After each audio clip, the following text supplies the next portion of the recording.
ऐसा नहीं है केसर जगमलू हो भगिया गोरी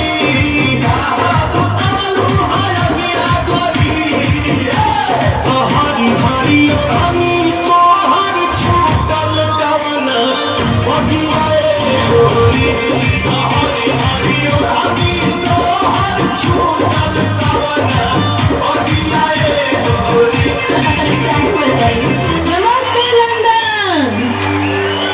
भोजपुरी से तो आप सभी रूबरू हो ही गए हैं, पर आज श्यामली आप लोगों को ले चलेगी भोजपुरी संगीत के सफर पर।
पूरा